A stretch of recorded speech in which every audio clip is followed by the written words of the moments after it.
Não é que só ser bolsonarista é um crime. Só criticar Moraes é um crime. Ele descreve isso como o ataque da democracia brasileira, ou a tentativa de derrubar a credibilidade das instituições brasileiras. Ele acredita que ele é a democracia brasileira. Anteriormente à Vaza Jato, em março, Alexandre de Moraes se tornou, ao mesmo tempo, juiz e investigador. Mas eu queria perguntar ao senhor se o senhor já tinha se dado conta, naquela época, que a crítica à Vaza Jato cabia mais ainda ao Alexandre de Moraes por estar fazendo, claro, junto com o Dias Toffoli, Dobradinha, todo apoio do STF, mas ele fazendo sozinho aquilo que a Vaza Jato denunciava ter sido feito em conjunto por promotor e juiz. Então, essa é uma primeira pergunta que eu gostaria de desdobrar numa segunda, que é sobre o interesse político que havia em derrubar Bolsonaro, que o senhor bem mencionou aqui. Na verdade, o interesse político é todo. O crime mesmo é ser bolsonarista hoje no Brasil, né? Ou ser de direita, porque já pega mais um espectro mais amplo. Eu mesmo nem sou do partido Bolsonaro, sou do Novo, estou sendo perseguido, e tantos outros. Mas tem um outro aspecto que eu acho muito importante, que foi a chegada da Lava Jato na corte. Porque quando chegam as delações de Marcelo Odebrecht contra Dias Toffoli, é aí que a corte começa a reagir e dizer, não, isso é fake news. Em vez de permitir que haja uma investigação mesmo contra os membros do Supremo Tribunal Federal, porque ninguém pode ter acima da lei, eles, criam esse argumento de que foi fake news e começam primeiro contra a revista Cruzoé, ou seja, primeiro contra a questão fática mesmo, para depois recuar um pouquinho, mas passar ao alvo político. Mas o ganho financeiro nunca se perdeu nessa história, acho que antes pelo contrário, porque depois o STF decide que Gilmar Mendes e outros não podem ter seus sigilos fiscais quebrados, a Receita não pode investigá-los.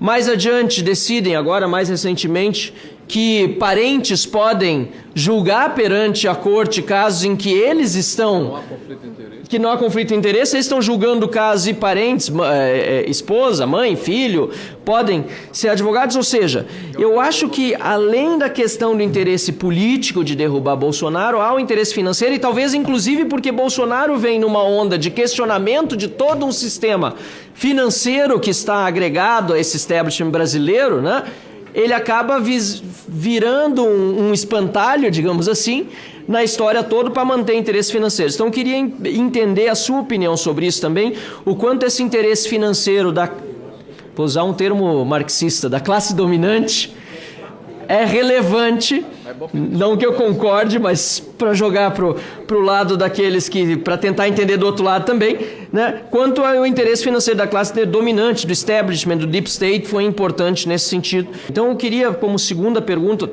o papel da mídia brasileira, porque eu vejo, por exemplo, editoriais, e fique à vontade de não responder, eu sei que o senhor é jornalista, daqui a pouco tem algum conflito de interesse na pergunta, mas eu leio os editoriais do Estadão e da Folha quase todos os dias. E eles têm muitas vezes, agora mais recentemente, criticado os abusos de Alexandre de Moraes. Mas sempre vem com aquela vírgula. Porém, durante o período eleitoral, para manter a democracia, foi importante, etc. Num discurso que, no fundo, justifica a censura aos moldes do que a Carmen Lúcia fez naquele voto ridículo lá no TSE, dizendo... Sou contra a censura, mas tudo bem, só um pouquinho. É só um pouquinho, já dura quanto tempo? Eu vi ainda anteontem um vídeo da Raquel Landim, desculpa usar um exemplo específico, podia usar de 1000 outros, dizendo, olha, nós já sabíamos na época da pandemia que tinha um monte de denúncia de corrupção nos respiradores. Mas nós não podíamos falar nessas denúncias de corrupção porque isso ia beneficiar o Bolsonaro. Isso não é jornalismo.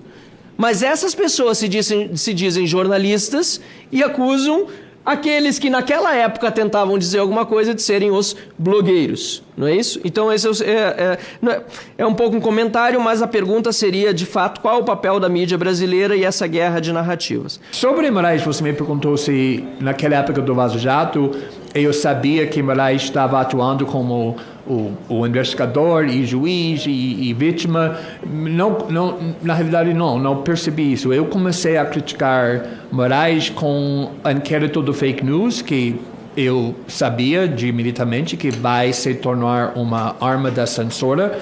Mas muito dessa reportagem, e antes dessa reportagem também, uma das minhas preocupações maiores é justamente que, por exemplo, no caso do Lava Jato, sem entrar no méritos, o argumento foi o juiz Moro está atuando como juiz investigador. No caso do Moraes, ele não só está fazendo isso, mas também o suposto vítima, ou seja, que ele está atuando não para proteger a lei ou punir crimes, ele quer punir as pessoas que estão criticando ele. E ele percebe que ele é uma vítima o minuto que alguém criticar ele.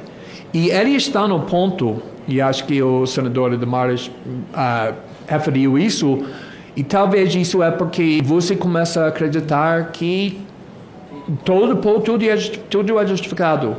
Então, mas o fato que eu nunca vi isso em nenhum outro país democrático, e impossível em todo país democráticos, também no Brasil, até 2019, que um juiz que acha que ele tem um interesse público no crime, também ao mesmo tempo pode iniciar uma investigação, que pode jogar uma investigação, mas é isso que ele está fazendo. A questão da mídia e a liberdade de imprensa, acho que você está referindo naquela vez quando o Supremo censurou o antagonista para publicar esse artigo, amigo do meu amigo, tudo isso.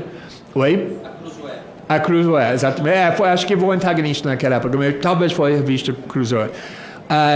E quando eu estava no Intercept, que é 2017, nós publicamos esse artigo que foi censurado no antagonista só para expressar solidariedade com a direita da imprensa e imprensa livre.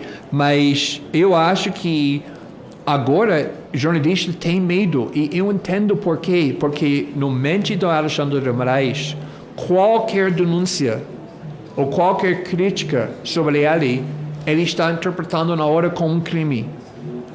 Não é que só ser bolsonarista é um crime. Só criticar Moraes é um crime. Ele descreve isso como o ataque da democracia brasileira, ou a tentativa de derrubar a credibilidade das instituições brasileiras. Ele acredita que ele é a democracia brasileira, que ele é a legitimidade da instituição. Então, para criticar Moraes é automaticamente de cometer o crime de atacar a democracia. Isso também é muito perigoso. Mas sobre a Folha, eu quero falar que, por um lado, você tem razão, que às vezes, mesmo quando eles publicam editoriais criticando Moraes, é como essa verídico, mas isso foi feito durante esse momento bem perigoso para o nosso país, ou enfrentando um golpe, etc. Eles estão justificando ao mesmo tempo criticando. Só que, na causa do Folha, acho que é bem importante reconhecer que eles publicaram artigos bem duros nas críticas de Moraes, mas também, neste caso, eu tenho certeza que muitas revistas, muitos jornais jamais trabalharia comigo para publicar esses materiais. O Folha nunca expressou nenhuma hesitação, e na realidade quem fez muito desse trabalho não fui só eu, mas muitos colegas, muitos repórteres, muitos editores na Folha. Eles fizeram tudo isso com coragem. Então acho que eles merecem crédito, mesmo que tem outra crítica justificada, porque isso não é garantido para todos os outros.